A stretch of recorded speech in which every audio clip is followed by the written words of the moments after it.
오늘 함께 하실 말씀은 여호수아 3장 14절부터 17절입니다. 오늘 말씀은 본문은 짧게 읽겠습니다. 여호수아 3장 14절부터 17절입니다. 우리 한 목소리로 같이 읽겠습니다. 시작.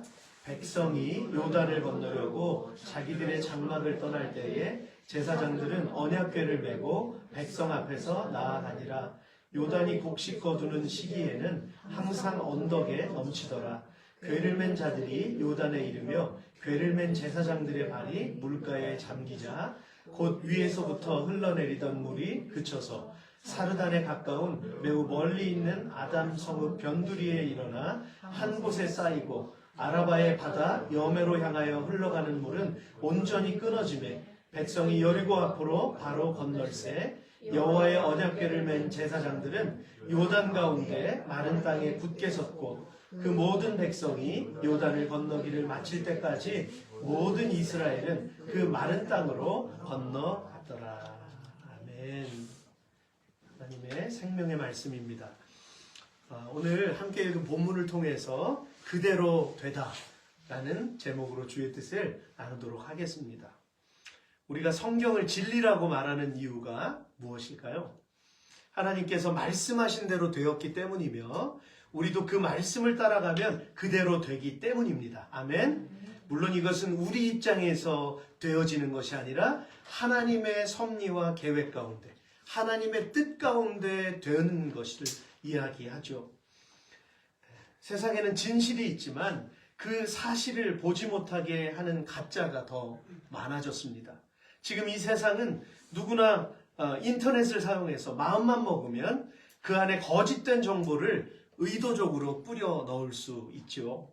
어떤 사람은 가짜 뉴스를 만들어서 집어넣기도 하고요. 어떤 사람은 거짓말을 올려서 한 사람의 인생을 완전히 무너뜨리기도 합니다. 예전엔 앵커들만 뉴스를 진행했지만 이제는 유튜버들도 진짜 소식을 전하기도 합니다. 하지만 전하는 사람의 생각이나 바라보는 관점에 따라서 현실을 다르게 바라보기도 하죠. 정말 무서운 것은 힘 있는 권력자가 매스컴을 이용하면 그것이 사실처럼 되어서 자기의 생각대로 세상을 움직이게 한다는 것입니다. 그 안엔 분명히 사단의 속임수가 있습니다. 사단의 속성이 무엇이죠? 진리를 거짓 것으로 바꾸어 버리는 교활함입니다. 여호와 하나님께서 만드신 들짐승 가운데 뱀이 가장 간교하다고 말씀했습니다. 어느 날 뱀이 여자에게 와서 말합니다. 하나님이 정말 너희에게 동산에 있는 모든 과일을 먹지 말라고 하셨느냐? 여러분 무엇이 틀리죠? 모든 나무 열매를 먹지 말라고 하셨느냐? 이렇게 교묘하게 말바꾸기를 하잖아요. 하지만 진리는 변함이 없습니다. 처음부터 끝까지 흔들리지 않죠. 말씀이 그것을 믿음의 반석 위에 세워놓고요. 역사는 그것을 증명합니다. 요즘 들어서 제가 계속 느끼는 것은 과연 학자들의 말대로 역사의 수레바퀴라는 말이 맞다. 죄를 짓고 또 무너지고 다시 일으켜 세우고 하는 이것이 계속 반복되는구나. 오죽했으면 제가 제 아내에게 그런 얘기를 했어요. 100년도 못 돼서 이런 일들이 벌어지는구나. 나라가 이렇게 혼란스러움에 빠지는구나. 어쩔 수 없구나 우리 인생은. 그러면서 하나님이 과연 앞으로 우리의 길을 어떻게 인도하실지를 생각을 해봅니다. 하나님께서 말씀하셨습니다. 빛이 있으라. 그러니까 어떤 일이 벌어집니까? 빛이 생겼습니다. 말씀하시면 그대로 되었습니다. 하나님께서 하늘 아래의 물은 한 곳으로 모이고 무튼 드러나라 하시니 그대로 되었습니다. 우주 공간에 떠 있는 것들은 하늘에서 빛을 내어 땅에 비춰라 하니까 비춰졌습니다. 그러나 하나님께서 하신 일 가운데 가장 놀라운 일은 무엇입니까? 말씀이 육신이 되어 이 땅에 사람으로 오신 것입니다. 누구이시죠? 예수 그리스도. 우리의 구원자이십니다. 우리는 그분의 영광을 보았습니다. 그 영광은 오직 아버지의 독생자만이 가질 수 있는 영광이었습니다. 그 말씀은 요한복음 1장 14절에 은혜와 진리로 충만해 있었고요. 오늘 성경이 멈추지 않고 우리들에게 계속 반복해서 말씀하시는 것은 하나님이 말씀하시면 그대로 된다는 것입니다. 우리가 100년을 살았습니까? 아니죠. 우리 기껏해야 30년, 40년, 50년밖에 안 살았잖아요. 그러나 2000년 동안 수많은 역사 속에서 믿음의 사람들이 걸어갔고 경험했고 체험했던 그 하나님의 놀라운 은혜와 능력들이 계속해서 우리에게 말씀을 통해 역사를 통해 기록을 통해 전수되어졌고 우리가 보고 배웠습니다. 그래서 그분이 진리라는 걸 우리는 알고 있어요. 바라기는 그럼에도 불구하고 우리 삶 속에서 저와 여러분들이 그 생생한 하나님의 능력을 경험할 수 있기를 축복합니다. 예수님을 만나야 돼요. 성령 하나님의 그 은혜를 우리가 체험해야 돼요.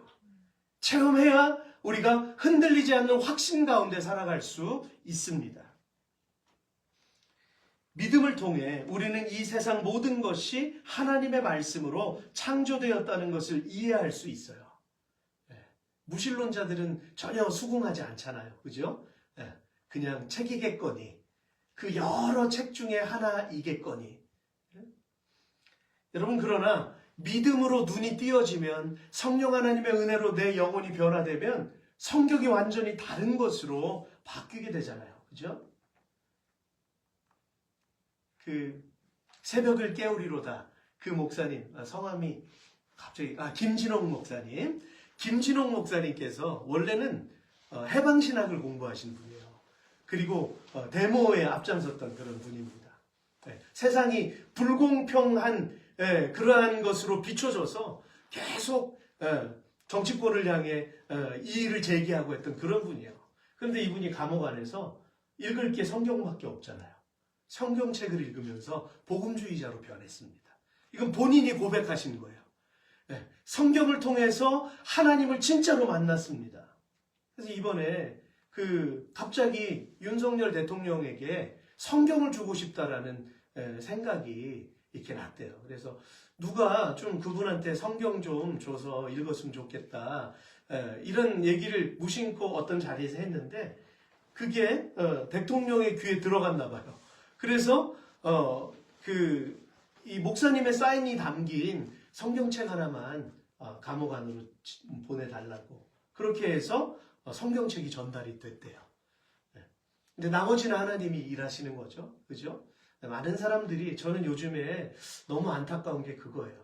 이런 어떤 사상적인 것 때문에 사람을 막 맹목적으로 미워하고 그 안에 담겨진 진실의 여부와는 상관없이 그냥 자기가 이때까지 가지고 있던 고정관념으로 막 매도하고 몰아붙이는, 서로가 막 싸우는 이런 세상을 보면서 너무 답답하고 제 스스로 상처를 입기도 해요.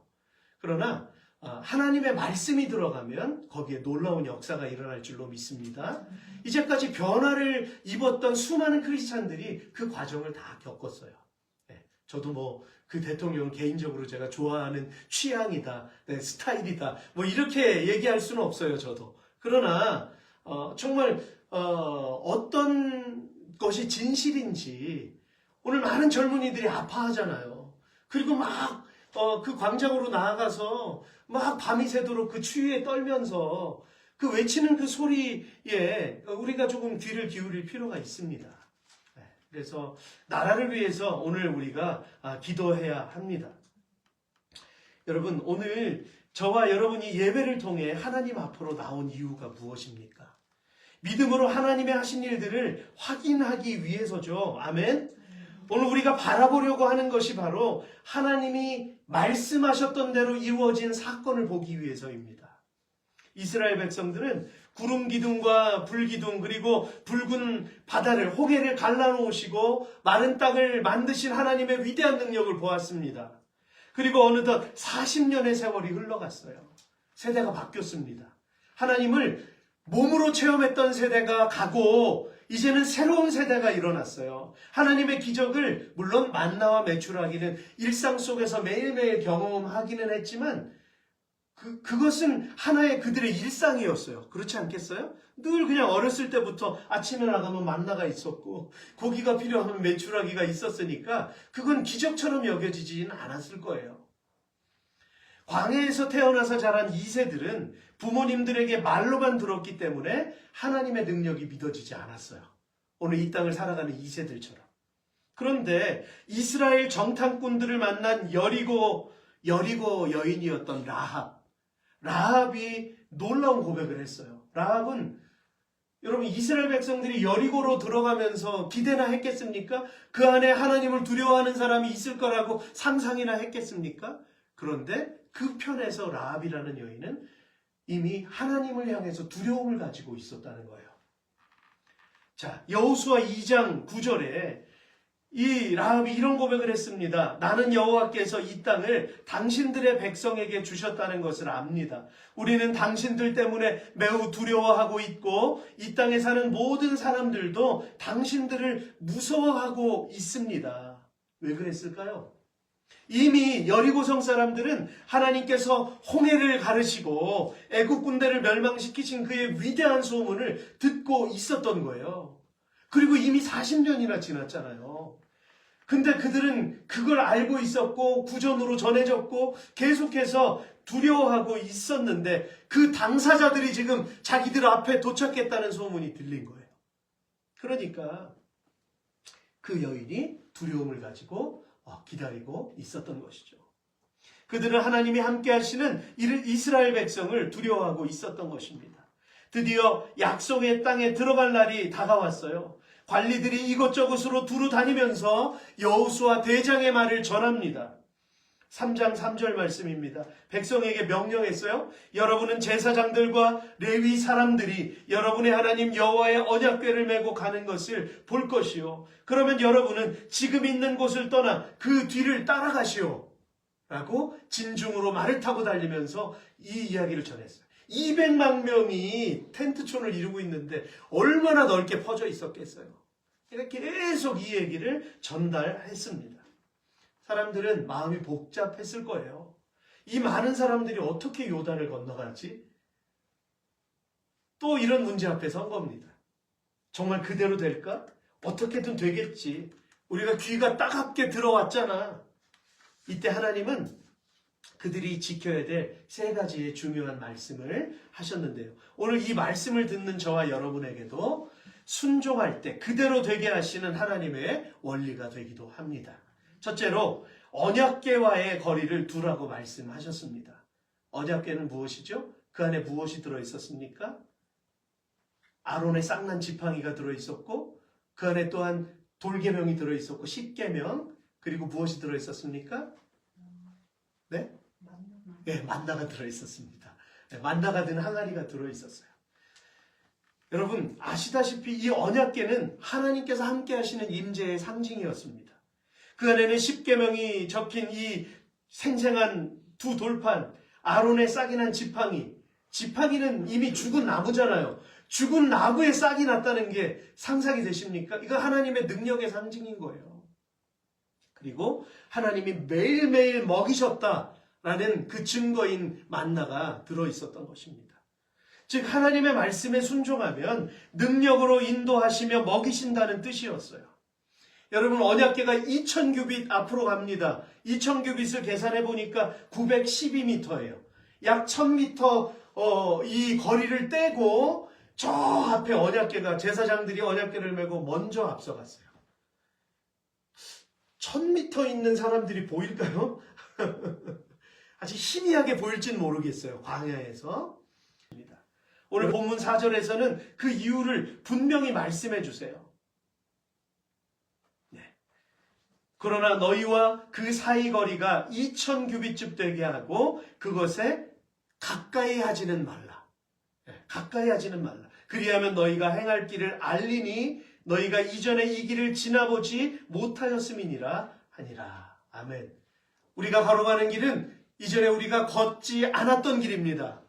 그렇기 때문에 내 힘으로 갈 수 없습니다. 어떤 일이 벌어질지 몰라요. 그러니까 언약궤가 앞서갔던 것처럼 우리 삶에 하나님의 말씀이 앞서가야 될 줄로 믿습니다. 그래서 하나님의 말씀이 무엇을 인도하시는지, 우리에게 무엇을 말씀하시는지에 귀를 기울이고 우리가 거기에 조금씩 반응하며 나아갈 때 하나님께서 해가람을 주실 줄로 믿습니다.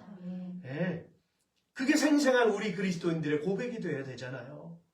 오늘 능력 없는 그리스도인들이 아니라, 무늬만 교인이 아니라 예수 그리스도의 말씀을 내가 확증할 수 있는 그런 크리스찬이 될 수 있기를 주의 이름으로 축복합니다. 아멘. 그들은 부모 세대가 붉은 바다를 건널 때에는 시간이 없었어요. 지난번에 우리가 영상을 봤지만 막 급하게 갔잖아요. 그런데 지금 급할 것이 없습니다. 왜냐하면 이제는 입장이 바뀌어서 공격할 사람은 이스라엘 백성들이고 여리고 성은 방어해야 될 그런 상황 가운데 있는 거잖아요. 물이 갈라지자마자 이제 건너갑니다. 그러나 그때와 지금이 달라진 게 이제는 언약궤를 맨 제사장들이 멀리 앞서갔다는 거예요. 그리고 이 제사장들은요, 그 바다 가운데 그 언약궤를 메고 섰습니다. 제사장의 입장이 한번 돼봤어요. 한번 생각해봤어요. 아, 그들 마음이 어땠을까? 그리고 그들이, 백성들은 저기 멀리 떨어져 있는데 언약궤를 메고 물 속으로 걸어 들어갈 때, 물이 발목을 차오르고 무릎을 차오르고 막 허리까지 올지도 모르는 이러한 상황 가운데에서 어떤 일이 펼쳐질지 모르잖아요. 근데 믿음으로 들어가니까 하나님이 물을 마르게 하시는 그런 역사가 일어났다는 거예요. 우리 삶 속에서 내가 직접적으로 맞닥뜨린 고통이 있을 거예요. 고난이 있을 것입니다. 절망이 있습니다. 그러나 비록 내 허리에 물이 차 있다 할지라도 내가 지금 들고 있는 게 법궤잖아요. 하나님의 말씀이잖아요. 하나님 이루실 거야 라고 믿음으로 담대히 선포할 때 하나님께서는 그것을 거치게 하실 줄로 믿습니다. 언약궤가 앞서갔어요. 왜일까요? 그것은 길이 없는 곳에서 하나님이 일하시는 자그마한 광경을 이스라엘 백성들이 멀리서 분명히 보기를 원하셨던 것입니다. 이 시대 최고의 복음주의 신학자였던 제임스 패커 교수가 쓴 하나님을 아는 지식이란 책을 보면은요, 이 시대의 성도들에게 이렇게 질문합니다. 우리는 무엇을 위해 창조되었나요? 하나님을 알기 위해서입니다. 우리는 인생에서 어떤 목표를 세워야 할까요? 바로 하나님을 아는 것이 우리의 목표가 되어야 합니다. 그렇습니다. 오늘 본문의 말씀도 우리에게 이것을 가르쳐 주시는 것이죠. 올해 우리가 새로운 말씀으로, 새로운 마음으로 목표를 세우지 않았나요? 그렇다면 그 일을 누가 이루실까요? 매번 새해마다 1월이 되면 우리 늘 올 한 해 이루고 싶은 목표가 있지 않습니까? 그러나 그것을 누구에게 맡겨야 합니까? 하나님께 맡겨야죠. 그죠? 시편 기자는 72편 18절에서 이렇게 선포하고 있어요. 여호와 하나님, 이스라엘의 하나님을 찬양합니다. 그는 홀로 놀라운 일들을 하신 분이십니다. 아멘. 그는 홀로 놀라운 일을 하신 분이십니다. 하나님께서 여러분과 함께 하신다는 것을 확인하고 싶으십니까? 아멘이시죠? 그렇다면 여러분의 목표를 하나님을 아는 일에 맞추시기를 축복합니다. 올 한 해 여러분들이 말씀 읽으시면서 하나님을 아는 것, 하나님을 안다는 것은 하나님을 경험하는 것입니다. 두 번째로 성결하게 하라고 말씀하셨어요. 그들이 하나님을 경험하기 위해서는 가장 중요한 점이 자신을 깨끗하게 준비하는 것이었죠. 그런데 문제는 요단강의 상태였습니다. 보통 추수 때가 되면 장마가 겹쳐서 그 땅에는 비가 쏟아졌어요. 그래서 오늘 본문에도 잠깐 나와 있지만 물이 차고 넘쳤다고 그랬어요. 오히려 더 악재가 겹치는 것 같았어요. 건너가야 되는데 오히려 더 홍수가 범람했던 이런 시기인데 왜 하필이면 이때 건너가게 하실까? 왜 하필이면 이때 우리에게 고난을 주실까? 하나님의 정말 치밀한 계획이 있는 것이죠. 강의 폭이 넓어지면서 물살이 빨라집니다. 게다가 배가 있다고 해도 건너가기가 힘든 상황이에요. 그런데 3일 동안이나 이 광경을 지켜보던 이스라엘 백성들은 어떤 마음이 들었을까요? 도대체 강을 건너는 것과 내 몸을 깨끗하게 하는 것과 어떤 상관이 있을까요? 3일 동안 몸을 깨끗하게 하고 기다리고 준비하라고 그랬잖아요. 강을 건너는 것과 내가 몸을 씻는 것과 어떤 연관이 있습니까? 여러분 그렇습니다. 하나님의 일을 하는 그 행로에서는 하나님은 거룩하신 분이기 때문에 거룩한 일을 하기 위해서는 따라가는 사람들도 같이 거룩해야 할 줄로 믿습니다. 우리가 거룩하지 못하면서 하나님을 만나기 원한다? 이것은 조금 말이 이치가 맞지 않는 거예요. 내 삶은 엉망인데 내가 하나님의 음성 듣기를 원한다고요? 절대로 일어날 수 없는 일입니다. 성령 하나님의 은혜를 경험할 수 없어요. 그래서 우리는 하나님 앞에 정결하게 서야 될 줄로 믿습니다. 내가 답답하고 내가 정말 억울하고 내가 정말 힘든 일이 있다면 하나님 앞에 한번 결심하시고 하나님 앞에 다른 것을 물려놓고 말씀 앞에 독대하시기를 주의 이름으로 축복합니다. 성결하게 하라고 말씀하셨습니다. 하나님의 거룩한 말씀이 담긴 법궤가 앞서가며 그 거룩한 길을 백성들이 그대로 밟고 따라가기 때문에 정결해야만 했습니다. 하나님은 레위기 11장 45절에서 이미 이렇게 말씀하신 적이 있습니다. 같이 읽겠습니다. 시작. 나는 너희의 하나님이 되려고 너희를 이집트에서 인도해낸 여호와이다. 내가 거룩함으로 너희도 거룩하여라. 아멘. 성도 여러분, 무엇을 위해 기도하고 있습니까? 여러분의 소망이 무엇입니까? 하나님과 어떤 상관이 있습니까? 만약 여러분의 꿈이 하나님의 영광을 위한 것이라면 세상으로부터 자신을 정결하게 지켜내시기를 바랍니다. 이 시대는 점점 우리 성도들을 더욱더 강하게 압박하고 유혹하고 있습니다. 그렇다면 하나님 앞에서 자신을 지켜낸다는 것이 어떤 의미일까요? 우리는 아무것도 그럼 즐기지 말라고 하는 이야기입니까? 우린 쉬지 말아야 될까요? 그러면 세상 사람들과 다르게 살려면 내가 독방 속에 혼자만 있어야 됩니까? 라고 이런 질문을 물을 수 있어요. 모든 것이 선합니다. 즐길 수 있죠. 만약 여러분이 주께 가까이 나아가는 일에 그러나 집중하지 못하도록 만드는 것이 있다면 그것이 무엇이 되었든지 하던 일을 멈추고 그것을 내려놓고 결심해야 한다는 얘기입니다.